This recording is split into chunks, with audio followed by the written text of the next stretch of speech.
Should I put this up? Let's see here.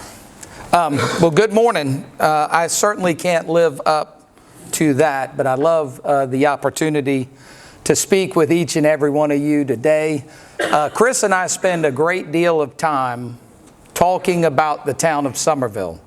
And if you came here to hear about the town of Summerville, you were going to be disappointed because I was really excited about talking about other things. And Warren, thank you for the opportunity to be here. And Terry, what a powerful impact moment. As a matter of fact, come on, I want to get a hug real quick. You know, being a caregiver takes its toll. My dad suffered with Parkinson's disease and ended up with Parkinson's-induced dementia. In his last year, he really didn't know anything that was going on. But I saw the toll it took on my mom. And so while you were speaking, I just kept seeing my mom as the caretaker. And we're grateful to have you here. And I know your heart really honored God by how you cared for your bride. So awesome sharing that. Okay, so I'm a civil engineer, a local boy. I'm going to get into all of that. But I was trying to think, what do we want to talk about today? The impact player. What are we doing here? And I started off by thinking, all right, what do these gentlemen need to hear from me? And you know what happened? It ended up becoming, what do I need to remember about my past? And what do I need to be encouraged by for my future? So this has absolutely nothing to do with you and everything to do with a pep talk for me. And I hope you get something out of it. But the theme today is not done yet. And Chris rattled off a lot of things that may have some worldly significance, but I have a lot of work left to do, and I feel like each and every one of you do as well. One of the greatest opportunities in my career was to work for the South Carolina Department of Transportation on the Cooper River Bridge project. I put this image up there because it reminds me of a couple things. Number one, I'm a work in progress, similar to that bridge kind of being constructed. Number two, bridges, roads, projects, they have kind of a completion date, don't they? And we have seasons in our life that come to completion. But our purpose, if we still have breath in our lungs, is to continue to work on something. God made us for work and to continue to work on something. So I thought that bridge was pretty symbolic, and I love that picture taken early in the morning going to work. As a matter of fact, I'll tell you this, my career has been downhill ever since working on that bridge. That was the coolest project. And you know, I was working on that from 2002 to 2005. And I'm telling you, from a project team standpoint and from an opportunity to learn from others, I just haven't had quite another example like that. All right, Chris, awesome introduction. He is my guy. I'm going to tell you what, if you want to know someone who hustles, who seeks to be excellent at what they do, who always strives to say yes to hard projects, and basically the here I am mentality of like, hey, we've got this challenge going on in town. Chris is like, here I am. You know, that here I am mentality. He's a fantastic guy. So I wanted to throw a picture. Appreciate you, Chris, for all you do. He is more likely to become president one day. All right, CSU, we are at CSU, and it is so cool because the Touchberry family moved to the Lowcountry because of Baptist College. When this campus was founded as the Baptist College, my grandparents, my granddaddy was a Baptist minister in small town South Carolina. He was on the founding staff here as a student minister, Granddaddy Furman, and my Nana worked the switchboards. If you, for those older folks, yeah. And my dad graduated here, played basketball here, and so we have a strong connection to Baptist College. All right, so what are we going to cover today? I'm going to try to be as quickly as possible. Who am I? Here comes failure. How many of y'all have failed pretty awesome in your life? All right, me as well, and it just continues to hit me in the face sometimes. I think that's why I'm ugly, but maybe not. Just keep swimming. You know, I was trying to find something that kind of has that forward-leaning phrase, and I thought of Dory. I know that's really weird. Again, it's not about you, it's about me, so just keep swimming. Starting lines ahead. I'll tell you kind of more about why I chose that, starting lines ahead. And of course, the theme of not done yet, we'll close with that. All right, who am I? Okay, how many of y'all are from here? Wow. Wow. We are a rare breed. And that's not a bad thing. That's a great thing. But I am born and raised in Somerville. Like I said, my dad came here with his parents and ended up coming to Baptist College. And he was a coach and teacher in the school system at Stall, at Somerville, and then ended as athletic director at Fort Dorchester. So that's how we got to Somerville. That's how I was born and raised. My education, I decided to phrase it as a patriotic bulldog. I graduated from Fort Dorchester High School. Any chance anybody out of these two from Fort? No? Okay. We got picked on a lot back then too. We were kind of the new school and the outcast, and we were by Frankie's Fun Park. So they called us Frankie's Fun Park High. But we were the Patriots, so that's where patriotic comes from. And then I went really far for college. I went all the way down to the peninsula and went to the Citadel to get my engineering degree. So we're the Bulldogs. So I'm patriotic, bulldog. And I was one of those that I was ready to get out of school. I did not want to spend any more time taking tests. I was really ready to get out. And so that was the end for me outside of certifications, you know, the lifelong learning thing that you need to do in your profession. But I was done with kind of the institution of school. Whew, it was great to get done. My faith, it was funny. You know, faith is so important to me. And I felt like, all right, I'm going to write, I'm a Christian. Now I looked at it and I said, you know, I don't. Is that who I am? You know, do I reflect that every day? And I was like, okay, let's do this better. I'm a follower of Christ.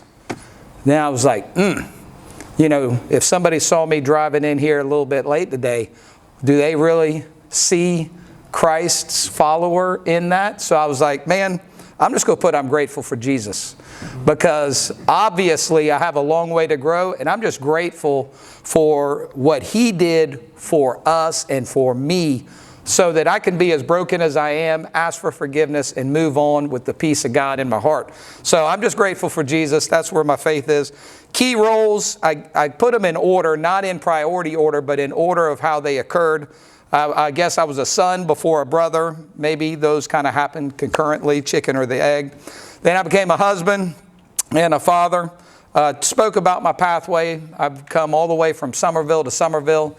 And along that journey, you know, most of my decisions were made because of family circumstances. I moved away to Columbia, way far to Columbia, to work at SCDOT headquarters after the Cooper River Bridge project, because I thought that was best for my family at the time. My daughter was born up in Columbia. We moved down back to the low country, closer to our parent network. My wife is from Somerville as well.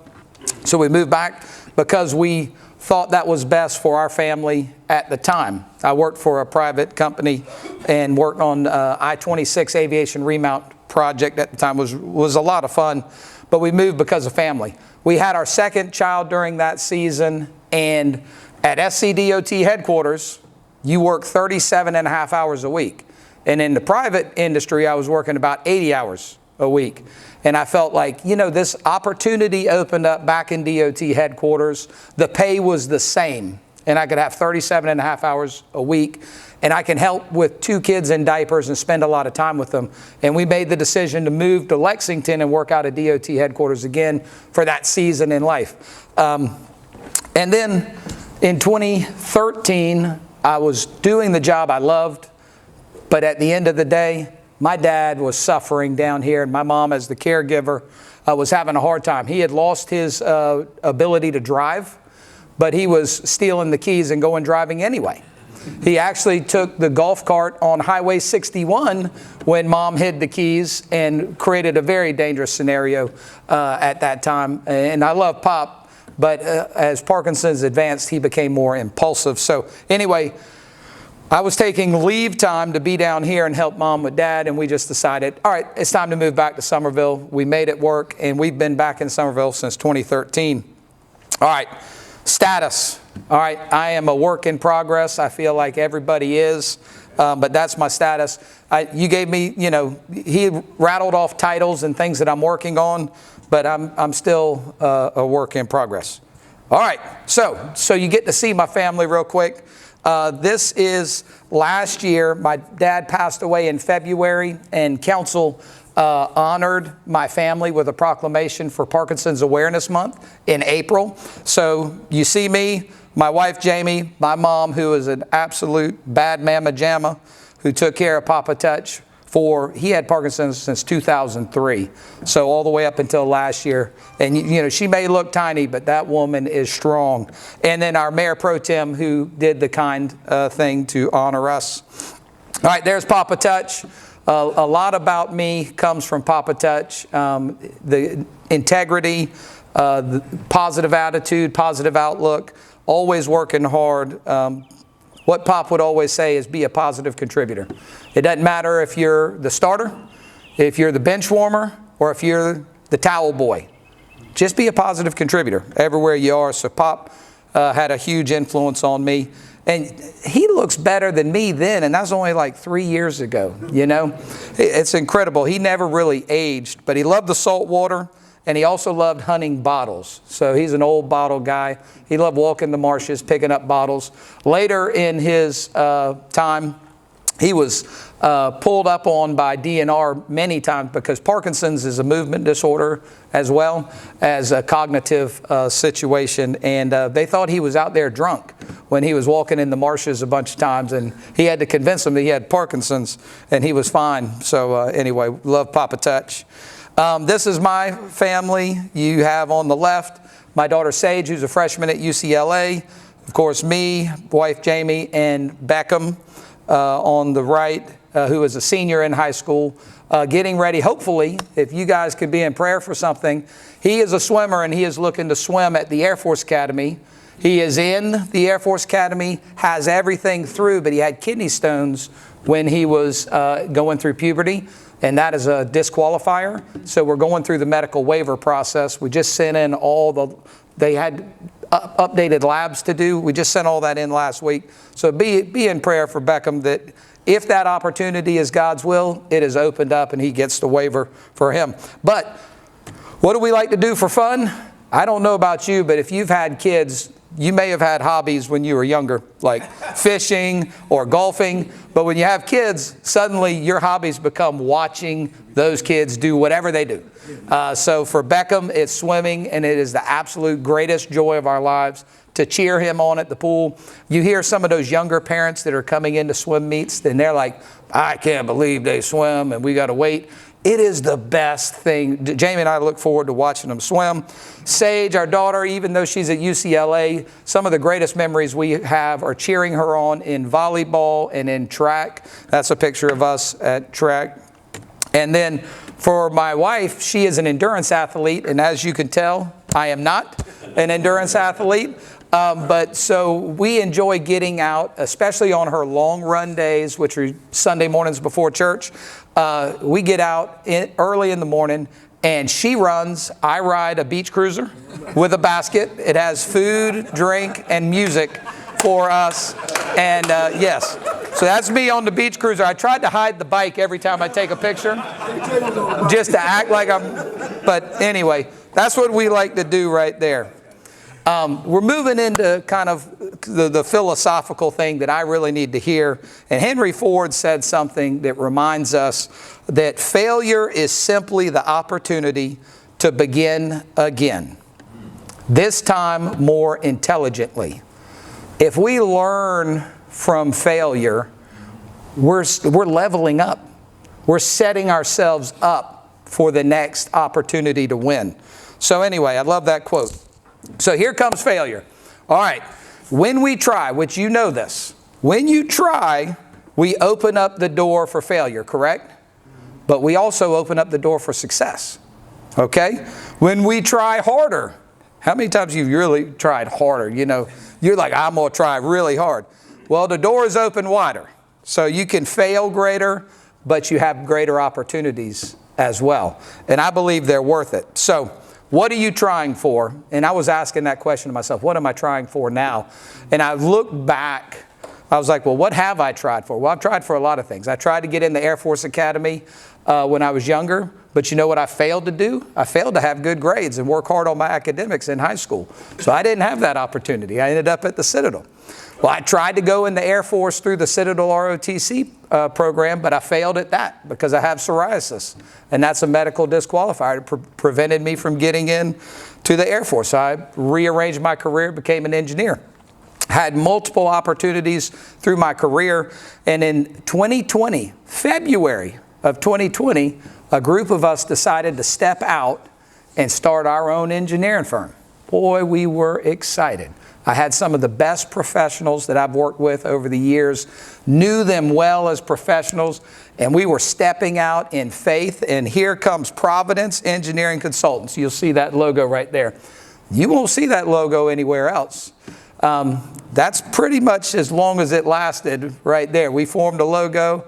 But in 2020, what happened in 2020? Y'all know anything that happened in 2020? All right, well, we stepped out from our firm. I was a minority owner in a firm, helped them grow from, I was employee 42, helped them grow over 5 years to 315 employees. I built our construction services program from a construction and program management standpoint. I oversaw the Nexton Parkway Interchange project. We just built a great team of 22 construction professionals, and the firm itself was just growing. But we said, hey, it's time to step out and do our own thing and maybe carve out a little extra time for our family and our priorities as a group. Well, February we stepped out. Of course, COVID hits in March, the shutdown, which, you know, we were like, okay, we've got this. And then our former employer hit us with a lawsuit. And with that lawsuit, guess what they held? Against our operating agreement, they held our ownership money that was supposed to come to us. And two of us were minority owners. So as you know, in the state of South Carolina, whether you're 100% right or 100% wrong, you can always sue somebody. And you can always bind them up. Well, that was a strategy deployed by my former employer, which from a business standpoint, I have full respect for. We're friends and we've even done work together since. But it bound us up pretty quick. We had no income. Obviously, it was difficult to market during the pandemic. They held our money. And we had 6 figures of legal fees within 6 months. It was really hard. But what I got to see is how my partners, who were great in the professional career, how my partners handled pressure. And it became Lord of the Flies. There was all this doubt and distrust internal to our organization.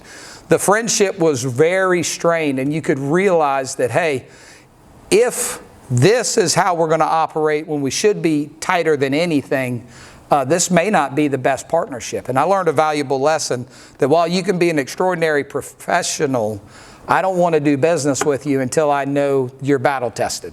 So I learned that valuable lesson. We ended up, because we didn't do anything wrong. We didn't have any agreements that we were violating. We ended up settling our lawsuit within the same year, got all our legal fees paid for, all our ownership money and some extra money in place. So we were fine at the end of the day. But I was so grateful for the opportunity to see my partners battle tested before we were out with 300 employees, fully exposed. What would have happened then? We would have had so much more to lose. So my brother Frankie in my men's group always says, sometimes rejection is God's protection. And that is so true. And in this case, I think all of that struggle and all of that year that felt like a huge failure was basically protection from God, and I'm so thankful for that. Frankie also, want to say another example about Frankie, that logo on the bottom of the beacons. He tried so hard. He felt called. You know, he's in my men's group. I've been going to this men's group since September of 2013. We moved back July of 13, since September of 13. He felt called to help our community in the education space. I mean, he knew He knew he had to help our kids in schools. He just knew that. And so he thought he needed to be on school board. So he ran for school board and didn't get on school board, and he was kind of frustrated. And guess what? Instead of just being bitter, he's like, well, no, God called me to help in the school district. He went to the principal of a middle school and said, what do you need help with? And they said, well, we need mentorship. And he developed the Beacons mentoring program because he failed to get on school board. If he was on school board, he never would have done that. He would have thought he was on the path. But now the Beacons has hundreds of volunteers. They have the leading ladies. They have the men's that are the Beacons. And they're in like 22 schools now operating mentorship every single week. And they're not just in DD2. They're expanding into other districts. So what a blessing. Sometimes our failures lead us down the path of purpose that God has laid out for us. All right. Sometimes we feel like people are judging us, right? Well, it's guaranteed they're judging us. And they're ready to throw stones, right? Guaranteed. All right. So I love this verse. This verse always reminds me. When they kept on questioning him being Jesus, he straightened up and said to them, let any one of you who is without sin throw the first stone. And of course, this is the lady, the whole scene of a lady who had sinned greatly, and they were ready to stone her, right? Everybody's going to be sitting on the sidelines ready to throw stones at you. But let this give you peace. None of us are without sin. And that's encouraging to me, because if somebody comes at you with an attack, you can say, you know, they're broken just like I am, you know, and you can move on. All right, just keep swimming. How am I doing on time, Warren? I got to pick it up, don't I? About 10 minutes. All right, I'll run this thing quick. Just keep swimming. I thought of Dory, the fish who went through the jellyfish. Sometimes life feels like that. You're just getting stung on all sides. And this image, I know it's not from the whatever cartoon, but this image reminded me of how she was just like floating sideways, nearly unconscious. Sometimes life makes us feel that way. But I want to encourage you and me that action is the antidote to fear. So learn from failure and move on. Don't dwell on things. Just learn and move on. Learn and move on. Comfort and complacency. Okay? A lot of times when we bump into things, we decide, okay, we're just going to get in our rut and just get comfortable, right? And you grow complacent. You no longer are purpose-driven. You're not really connecting with what God's calling you to do. You're like, hey, I bumped up against some hard things, and I want to just lay here. That's not good. That's not what we're called to do. So it's a web of deception. If you fool yourself into the rut of comfort and complacency, get out of it as soon as you can. Analysis paralysis. I'm an engineer. We have bias towards analysis paralysis. We have to work against that actively. But so many people fail to get started because they're trying to start perfectly. I'm not aware of anybody who started perfectly. So just remember, in taking action, a good plan today is better than the perfect plan too late. And through good initiation, you can grow and change and modify and improve over time. And then I love this quote, your attitude determines your altitude. How you perceive the world and what happens to you, all those jellyfish that sting you, how you perceive that can either box you in or open you up to greater opportunities. Choose to have the right attitude and perspective. 2 Corinthians 12:9, love this verse. But he said to me, my grace is sufficient for you, for my power is made perfect in weakness. In weakness. And in those times, just remember that, this is after Paul basically asked for God to, hey, take this thorn from my flesh. 3 times. I think it was 3 times. Take it from me. And the Lord said to him, my grace is sufficient. My grace is sufficient. And it is for us as well. His grace is sufficient. So don't dwell on the past and get, put in your little rut. And His grace is sufficient. Move on in the pain. All right, starting lines ahead. I use this picture from the Cooper River Bridge project. This is actually a selfie before selfies were cool. Because this is like 2004 time frame. and you're holding an old digital camera, and you're trying to, anyway, this is before self. But in this Russ Touchberry version right here, this Russ Touchberry felt like he got the engineering degree, he got the job, and he's done. He finished. I was done, you know. I didn't continue to think about how do I need to grow as a human being. I felt like I knew a lot. This was a dangerous Russ Touchberry. Perfectly convinced of my understanding of the world. This Russ Touchberry was a little overconfident and undereducated. Okay? And I love this Russ Touchberry because he got me to where I am today. But I want you to know that I had seen life. Basically, like I said, didn't get into the school I wanted, ended up settling for the Citadel. Didn't get into Air Force, have the career I wanted, ended up settling for DOT. This Russ Touchberry said, you know what, I'm just going to get my job as an engineer, get my degree, get married, and move on from there, and just live life, right? Boy, what an ignorant disposition. So anyway, there are finish lines in life for seasons, but there are only new starting lines. You're not done. You never finish. One of my favorite books, I read it every year with about 3 other books around the Christmas time, is from James Allen, As a Man Thinketh. And in that book, there's a quote, the oak sleeps in the acorn. And so I think about how the seeds of greatness are in us, just like God knits the angel oak out of an acorn. Okay? What more can He do through us? And so in that same vein, I think about what am I doing? What am I surrounding myself with? You know, the environment of to become the angel oak, you're going to have some pretty good soil, right? You're going to have some pretty good nourishment. You know, what are you feeding yourself? Who are you listening to? Who surrounds you? What's your environment? All of those things, I think, contribute to the greatness. If you want to pull out the greatness that God has already woven into you, those are some things. This group right here, my men's group, my church at Seacoast, this is the type of environment where greatness can grow from. And I love that.